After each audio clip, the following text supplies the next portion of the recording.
क्या ये सब्सिडी जो 100 रुपए की है 800 सीसी से कम की गाड़ी रखने वाले को मिलेगी? वो शख्स जो 1 लाख रुपए पैसे ले रहा था, अब वो डिप्रिसिएशन के बाद तकरीबन 40,000 है, और वो शख्स जो 40,000 रुपए माहवार तनख्वाह ले रहा था, तो आप अंदाजा कीजिए कि वो तो -20,000 के अंदर है। अब पाकिस्तान सबसे ज्यादा कर्ज लेने वाला, यानी 87% की शरह से कर्ज लेने वाला मुल्क है। इस वक्त हमारे मुल्क में 127 बिलियन डॉलर्स का ओवरऑल जो डेट है वो उसका वॉल्यूम है। हमारे यहाँ हर पैदा होने वाला बच्चा 2,27,000 रुपए का मकरूज होता है। यानी हम एक मकरूज, वो आंखें जब खोलता है, जब उसको होश आती होगी तो उसको पता चलेगा ओहो मैं तो गलती से पाकिस्तान में पैदा हो गया हूँ। अस्सलाम वालेकुम मेरे सादा से पाकिस्तानियों, मेरा नाम रेहान तारिक है और आप मेरा यूट्यूब चैनल और फेसबुक पेज देख रहे हैं। मैं आपको सादा सा पाकिस्तानी क्यों कहता हूँ, आज इस व्लॉग के अंदर आपको समझ आ जाएगी। मेरे सादा से पाकिस्तानियों के लिए सरकार पाकिस्तान ने एक बहुत बड़ी खुशखबरी सुनाई, और बहुत बड़ी खुशखबरी ये थी कि हर पाकिस्तानी जिसके पास 800 सीसी से कम की गाड़ी है, मोटर बाइक है, ऑटो रिक्शा है, उसको सबसे पहले तो 50 रुपए फी लीटर के हिसाब से सब्सिडी दी जाएगी। मैंने कहा ये क्या अहमक लोग हैं, ये कितनी बड़ी स्टुपिडिटी है। उसके बाद पता चला कि मुसद्दिक मलिक साहब ने अनाउंस किया है कि 50 नहीं, मेरे प्यारे वजीर आजम ने कहा है कि 100 रुपए फी लीटर के हिसाब से सब्सिडी दी जाए। तो फिर मैंने ये कहा कि ये स्टुपिडिटी मल्टीप्लाई बाय 2 है। अब इसको मैं स्टुपिडिटी क्यों कह रहा हूं, आज के इस व्लॉग में आपको बताने की कोशिश करेंगे। क्या ये सब्सिडी जो 100 रुपए की है 800 सीसी से कम की गाड़ी रखने वाले को मिलेगी, ये सरकार पाकिस्तान दे रही है?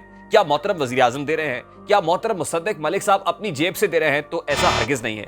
ये वो सब्सिडी है जो 800 सीसी से ज्यादा की गाड़ी रखने वाला अपनी जेब से देगा। यानी जिसके पास 1000 सीसी की गाड़ी है, यानी वैगनआर है, या जिसके पास 850 सीसी की गाड़ी है, वो जापानीज कार्स भी हैं, वो कोरे भी है, मेहरान भी है, वो सब लोग अपनी जेब से उन लोगों का पेट पालेंगे जिनके पास मोटर बाइक्स हैं, जिनके पास ऑटो रिक्शाज हैं, जिनके पास 650 सीसी। भले जापानीज कार मेहरान से ज्यादा महंगी है, लेकिन उसकी सब्सिडी भी मेहरान वाले को देनी पड़ रही है, यानी उसकी सब्सिडी भी वैगनआर वाले को देनी पड़ रही है, उसकी सब्सिडी ऐसी छकड़ा गाड़ी वाले को देनी पड़ रही है जिसके पास सुजुकी लांसर है और वो 85 का मॉडल है। यानी उसके पास ऐसी गाड़ी है जिसके पास करोला 74 है, 1300 सीसी है, लेकिन 74 का मॉडल है, जिसके पास करोला 86 मॉडल है, जिसके पास डाटसन है, वो सब लोग मिलके 650 सीसी जापानीज कार वाले को सब्सिडी दे रहे हैं। तो मेरे सादा से पाकिस्तानियों, आज मैं सर पकड़ के बैठा हूं, ये कैसी अहमकों की जन्नत है। सरकार ये ढोल पीट रही है कि वो अवाम का बहुत ख्याल रखते हैं, लेकिन अवाम का ख्याल तो अवाम ही रखेंगे ना।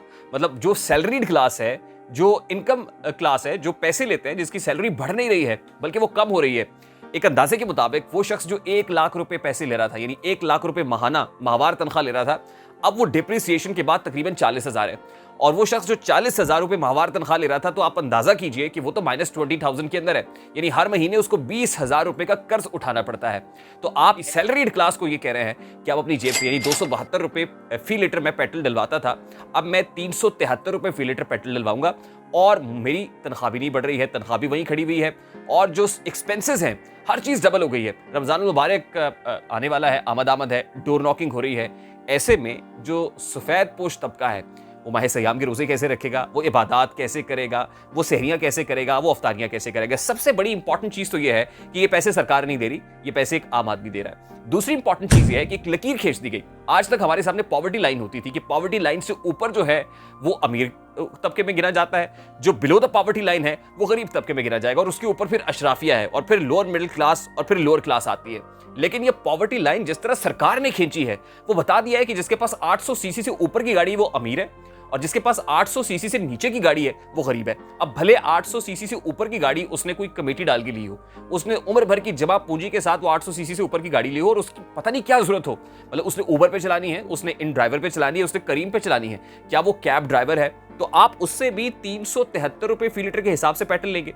दूसरी इंपॉर्टेंट चीज यह है मेरे सादा से पाकिस्तानियों कि हमारे यहां टारगेटेड सब्सिडी की बात तो की जाती है, लेकिन आज तक मुल्क की तारीख में टारगेट सब्सिडी देने का कोई मैकेनिज्म मौजूद नहीं है। आप ये देखिए कि ज़ियाउल हक के दौर में राशन कार्ड की स्कीम शुरू हुई, और राशन कार्ड ऐसा था कि जो सरकार के मख्तस करदा डिपोज के ऊपर चला करता था, और बहुत सारे डिपो वाले मशहूर हो जाया करते थे। और डिपो वाले क्या करते थे कि ब्लैक मार्केटिंग करते थे।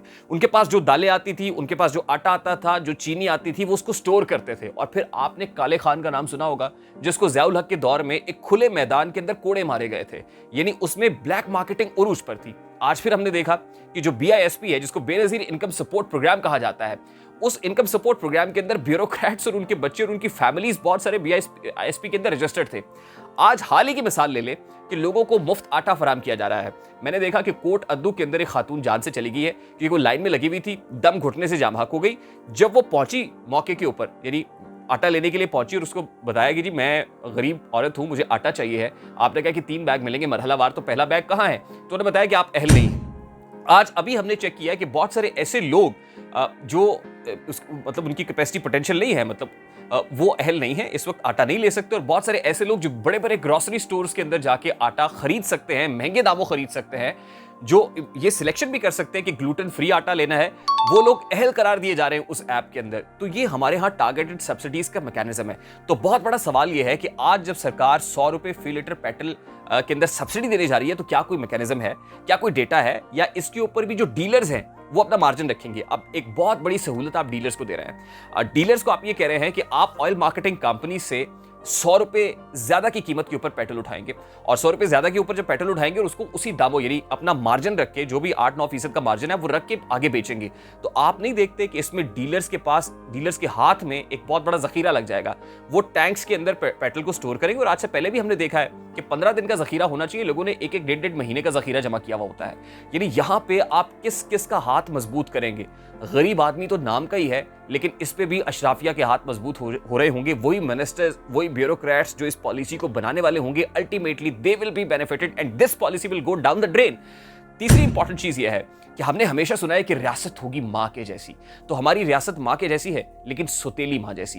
यानी हमारे यहां अगर हम कर्जों का बोझ देखें तो इस वक्त हमारे मुल्क में 127 बिलियन डॉलर्स का ओवरऑल जो डेट है वो उसका वॉल्यूम है। अगर पाकिस्तान तहरीक इंसाफ के दौर में देखा जाए तो सबसे ज्यादा 557 बिलियन रुपीस पर मंथ लिए गए। अगर हम देखें पाकिस्तान पीपल्स पार्टी के दौर में तो 161 बिलियन रुपीस पर मंथ लिए गए। पाकिस्तान मुस्लिम लीग नून के दौर में देखें तो 235 बिलियन पर मंथ लिए गए। और इस तरह पाकिस्तान सबसे ज्यादा कर्ज लेने वाला, यानी 87% की शरह से कर्ज लेने वाला मुल्क है। बांग्लादेश 30% की शरह से कर्ज लेने वाला मुल्क है। रशिया 19% की शरह से कर्ज लेने वाला मुल्क है, और चाइना 54% की शरह से कर्ज लेने वाला मुल्क है। डेट टू जीडीपी कोई बुरी चीज नहीं है, आप कर्जा लेते हैं, लेकिन देखा यह जाता है कि उस कर्जे से आप क्या कर रहे हैं। क्या आपके यहाँ फैक्ट्रीज बन रही हैं, मिलें बन रही हैं, कारखाने लग रहे हैं, क्या लोगों को एम्प्लॉयमेंट मिल रही है? हमारे यहाँ ये कर्जा पुराने लिए हुए कर्जों को उतारने के लिए इस्तेमाल हो रहा है। और हमारा हर पैदा होने वाला बच्चा इस वक्त 2,27,000 रुपए का मकरूज है। तरक्की याफ्ता ममालिक के अंदर जो सब्सिडी दी जाती है, इवन जो बैन अवी दुनिया है, वहां पर हर पैदा होने वाले बच्चे को 800-900 पाउंड का एक जो है वो उसके लिए आप वजीफा लगा देते हैं, यानी हर महीने उसको 800-900 पाउंड मिलेगा। ये सिर्फ यूके के अंदर नहीं है, बल्कि यूएस के अंदर भी है, ऑस्ट्रेलिया के अंदर भी है, नॉर्वे के अंदर भी है, जर्मनी के अंदर भी, जापान के अंदर भी है। लेकिन हमारे यहाँ हर पैदा होने वाला बच्चा 2,27,000 रुपए का मकरूज होता है। यानी हम एक मकरूज, वो आंखें जब खोलता है, जब उसको होश आती होगी तो उसको पता चलेगा ओहो मैं तो गलती से पाकिस्तान में पैदा हो गया हूं। तो मेरे सादा से पाकिस्तानियों, इस वक्त जो कंटेम्प्रेरी सिचुएशन दिखाई दे रही है वो ये है कि सियासतदान आपस में दस्तों गरिबा है, छीना झपटी चल रही है, एक दूसरे को गालियां दे रहे हैं। इस वक्त पीडीएम इमरान खान के दर पे है, इमरान खान पीडीएम के दर पे है, हर एक कुर्सी इक्तदार चाहता है, लेकिन गरीब आदमी का कोई भी नहीं सोच रहा है। ये पुअर को सब्सिडी के नाम के ऊपर एक बहुत बड़ा धोखा देने जा रहे हैं, और जो गरीब और इनकम बेस्ड सैलरीड क्लास है, ऑब्वियसली उसके साथ हाथ होने वाला है आने वाले चंद रोज के अंदर। मुल्क के अंदर इंडस्ट्री नहीं लग रही है, ब्रेन ड्रेन हो रहा है। जो इंजीनियर्स हैं, जो टेक्निकल रिसोर्सेज हैं, वो मुल्क से बाहर जाने की कोशिश कर रहे हैं। अगर वो मुल्क में रहते हैं तो अनएम्प्लॉयमेंट का सामना करते हैं। मुल्क में सिर्फ एक ही कारोबार हो रहा है, वो है प्रॉपर्टी या रियल एस्टेट का। अब उस रियल एस्टेट के कारोबार को करने के लिए लोग क्या कर रहे हैं कि जो एग्रेरियन इकोनॉमी हमें कहा जाता था कि हम ज़रई ज़मीन बहुत सारा रखते हैं, तो ज़रई ज़मीनों के ऊपर रूलर फेरे जा रहे हैं, उनमें स्कीमें काटी जा रही हैं, प्लॉटिंग हो रही है और उसको बेचा जा रहा है। अब 7,96,096 मुरब्बा किलोमीटर, क्या हमने इंडिया भी फतह कर लिया कि इतनी ज़मीन हमारे पास आ गई कि वहाँ जाकर भी प्लॉट ले रहे हैं? उसी प्लॉट दर प्लॉट सट्टेबाजी का खेल जारी। और आप देख लें कि आपको इस वक्त मरकजी शाहराहों के अंदर जो V8 TX दिखाई देती हैं, ओडी रेंज रोवर दिखाई देती हैं, सब रियल एस्टेट वालों की हैं, ये सब प्रॉपर्टी टाइकून्स की हैं, गरीब आदमी की नहीं है, ये सैलरीड क्लास की नहीं है। तो मेरे सादा से पाकिस्तानियों, इस सब्सिडी के नाम पर आपके साथ क्या होने जा रहा है उसकी एक हल्की सी तस्वीर हमने आपके सामने रखी है। कर्जों के साए में हम पलकर जमा हुए हैं, कशकोल बन गया है कौमी निशान हमारा। मुझे रेहान तारिक को इजाजत दीजिए, अपना बहुत सारा ख्याल रखिएगा। अस्सलाम वालेकुम।